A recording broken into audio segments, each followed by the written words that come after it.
Adventures into the Forgotten Realm, the Dungeons and Dragons Magic the Gathering set is fast approaching, and I wanted to go over the top 10 most valuable cards with you guys here today.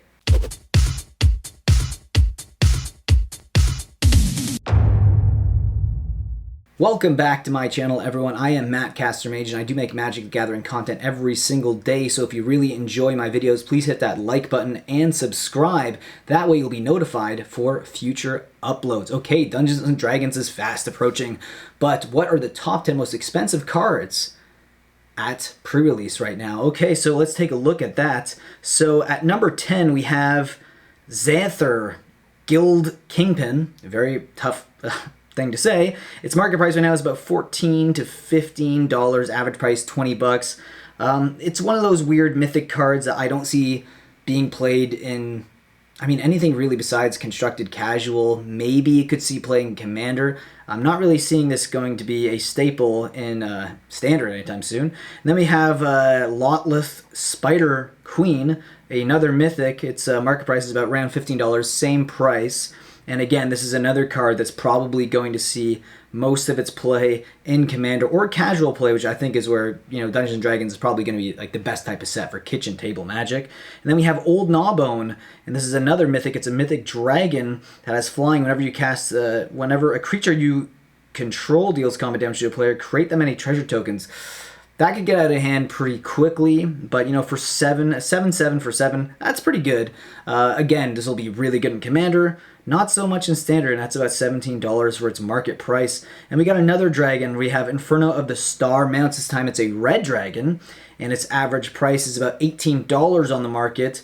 And this is one of those cards that has flying and haste, and it can't be countered, so pretty good. It's a little bit cheaper to cast for 6 mana. Again, I think this is probably going to see most of its play in Commander, unfortunately. Then we have Circle of Dreams Druid. This is a rare. Wow, we actually got a rare on the top 10 list here. It is an elf druid, and you can add 1 green for each creature you control. Pretty powerful, turning every single creature essentially into like a Llanowar Elves. That could be very useful. And it's about $19 right now for its average market price, which is very expensive for a rare. I expect that to, really drop in price, even though it is a good card. We have Grand Master of Flowers. This is a mythic planeswalker. It is about $19 for its average market price right now, a white planeswalker. Very interesting. I like the flavor behind this card. This one I could actually see maybe being played in Standard, obviously Commander as well. And then we have Mordenkainen, Kanim. Hard one to say. It's another mythic planeswalker from Dungeons and Dragons. It's about $20 for its market price right now. This is a pretty expensive 6 mana. I don't think this is going to see any play in Standard whatsoever, unless you can find a way to cheat it out. And then we have our next card here. This is Limerith Desert Doom. This is another mythic, a legendary creature dragon for 5 mana. A little cheaper. I like how as we go up the list, these mythics are getting cheaper and cheaper to cast. So 5 mana dragon, not bad. So it has ward as long as it's untapped. Okay, it's about $21 for its market price right now. It might see a bit of Standard play, maybe. 5 mana is possible, especially if you have a control deck, you may be able to cast that. And then our next card is Demolique. Yes, and this is a mythic that costs 4 blue. It might be pretty hard to cast unless you're playing a mono blue deck. This could see some Standard play. Again, it is a mythic. It's about $24 around there for its market price right now, just before pre-release. Then our top card on the list is a card that will absolutely not see Standard play, and that is Tiamat. It is a $25 card for its market price right now, and it is a dragon god that is, it's every single color, so good luck with that. 7/7, it is one of the first cards that was actually spoiled for D&D, so that's kind of fascinating to see that the first card they ever spoiled to get people excited is the #1 and most expensive card right now at pre-release pricing for Dungeons & Dragons.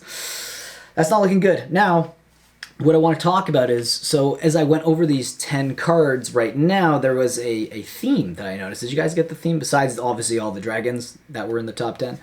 No, the theme that I noticed was that a lot of mythics are showing up there, and to me, that is kind of a warning sign when it comes to value of a set. When you have all the value kind of being pushed into the mythic slot, and obviously mythics are harder to pull than rares. You're not going to see a lot of these when you open up a booster pack or a booster box even. However, they did increase the rate of mythics a little bit, but because of that, they'll probably actually tank even more. And you don't want all the value in a set to be mostly in mythic cards. That's not a good distribution of value in a set.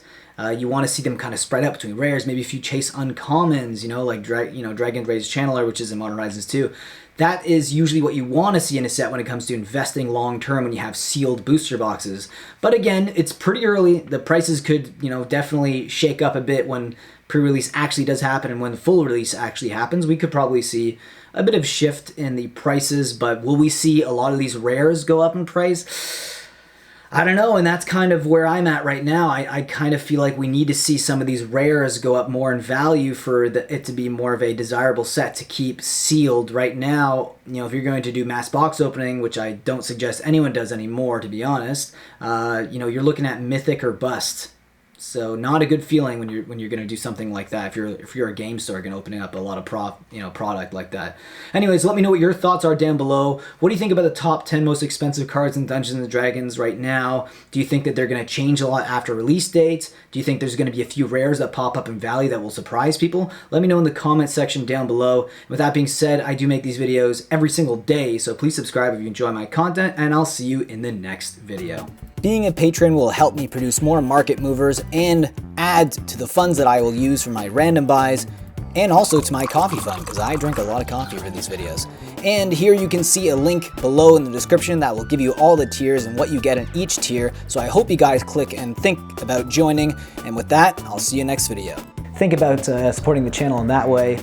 If not, subscribe, like, leave a comment, and I will see you again in the next video.